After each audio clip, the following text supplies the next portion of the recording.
Modern relationships are doomed to fail, but there is one reason why, and that has to do with gender equality, because gender equality kills romance. Now, what exactly is the price of equality? Well, equality sounds great on the surface, but it will cause a complete catastrophe in relationships. And my little picture there, just to demonstrate that, is equality is the lightning, and then it causes this giant rupture in the land, which is relationships. It's like a sort of movie effect kind of thing. Now, nobody is equal, nobody at all. In fact, even there are huge inequalities between men and women themselves. For instance, some men being far taller than others, some men being incredibly short, ugly. You get the point. Nobody is equal, but in particular, men and women are completely different in so many ways. Ensuring equality between men and women in this case will never fully happen. And the reason is because they both have completely different strengths and completely different weaknesses.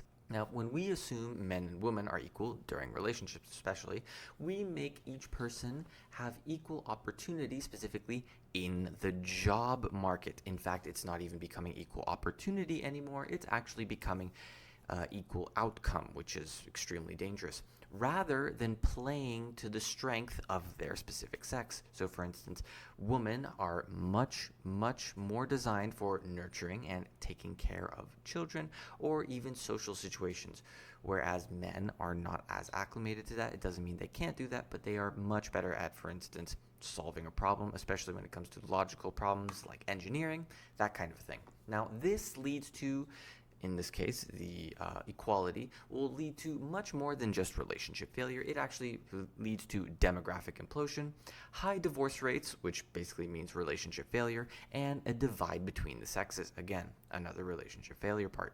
Equality leads to inefficiency. In fact, it leads to far worse than inefficiency. Now, males and females both have vastly different preferences and enjoy different things, as I mentioned before, and are different in many ways. Now, as you can see, there's a quote by an economist. I'm pretty sure he died a while ago.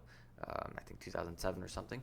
Milton Friedman says, a society that puts equality in the sense of equality of outcome rather than the equality of opportunity ahead of freedom will end up with neither equality nor freedom, which is exactly what we're experiencing a little bit of today, which is why there's like a lot of backlash, and basically the pendulum is swinging to the other side.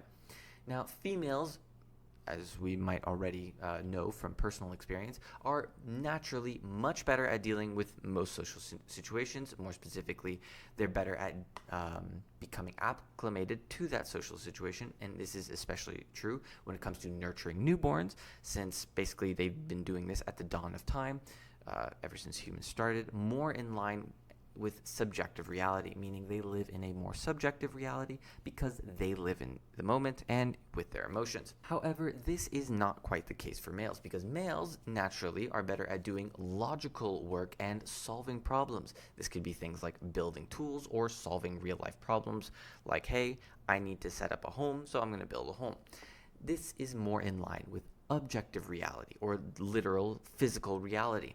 However, humans naturally, before anyways, complemented each other and supported each other with their work, rather than both attempting to do the same kind of work. Now, this is basically where I have my picture on the right side, DEI. I consider this to be death by incompetency, basically. This means that because of diversity, equity, and inclusion, this will lead to the inefficiency of any sort of institution that exists, and eventually this institution will crumble. This might be because of corruption. It could be plenty of reasons, but basically, to keep it really simple, it's mainly because of incompetency, because you are not choosing the most competent person, you are choosing based on outcome.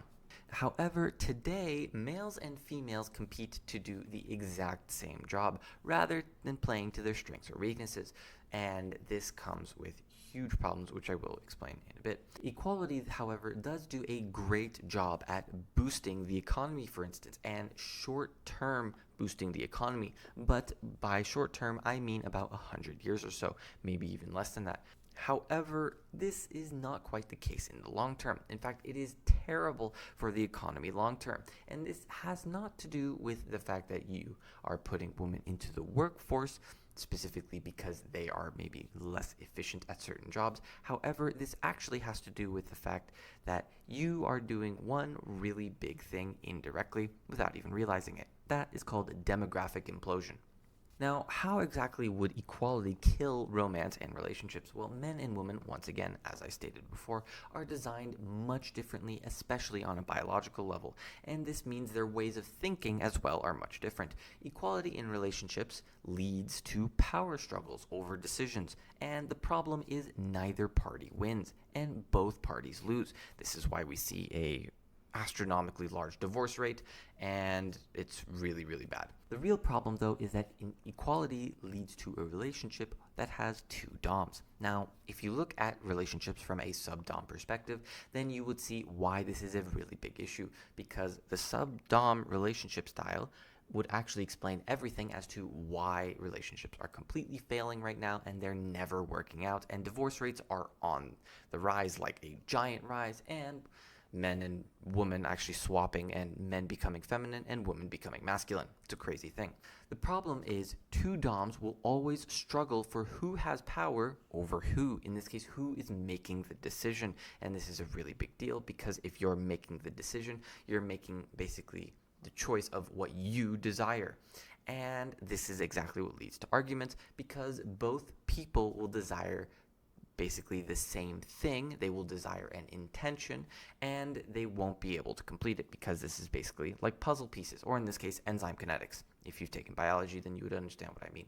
A Dom-Dom relationship dynamic is bound to fail, and sadly, this is the vast majority of couples today. Now, even if a Dom-Dom relationship exists, the real problem is that if it does succeed, this leads to persistent arguing that will never end, and this greatly affects the child, and in turn that child ends up marrying or getting married and having a kid of their own, and because their I guess you could say subconscious is kind of messed up because of all this arguing, this affects them down the line as well.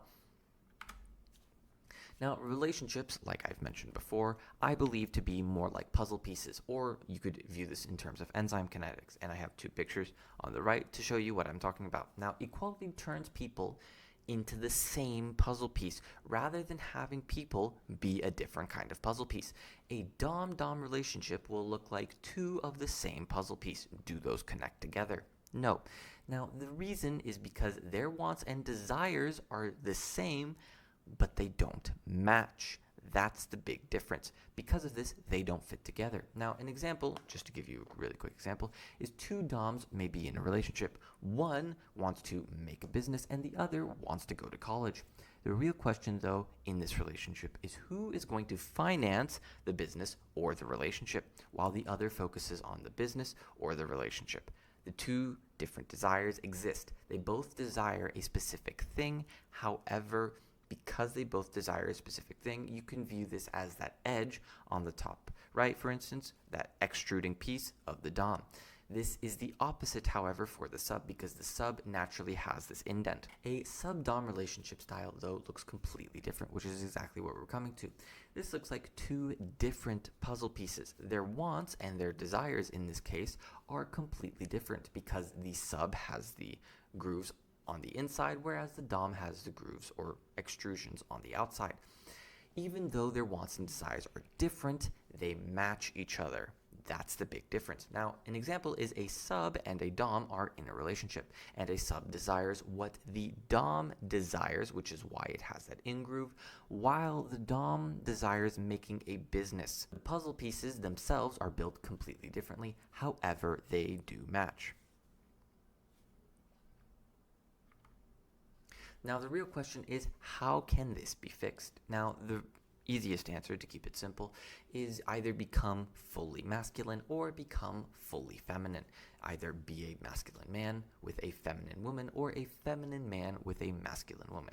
Now, you have to be one puzzle piece or the other. Now, the problem, though, is biology automatically makes that puzzle piece designed in a specific kind of way, because you will naturally have certain inclinations in most cases. Now, why is it necessary that you act fully masculine or maybe fully feminine and match with the opposite kind of person, basically If you are feminine, you are masculine, or if you are masculine, you are feminine.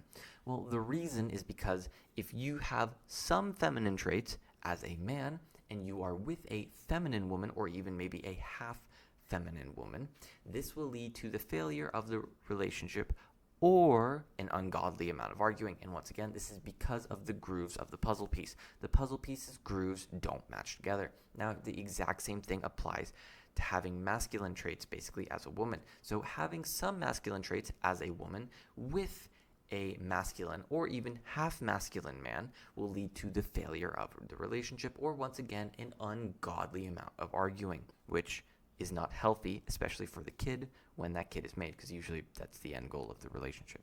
Now, check out the relationship playlist if you're really interested in more details of what real masculinity or femininity looks like, because it isn't actually looks that determine masculinity or femininity. Yes, there may be some physical characteristics per se, but the actions are completely different.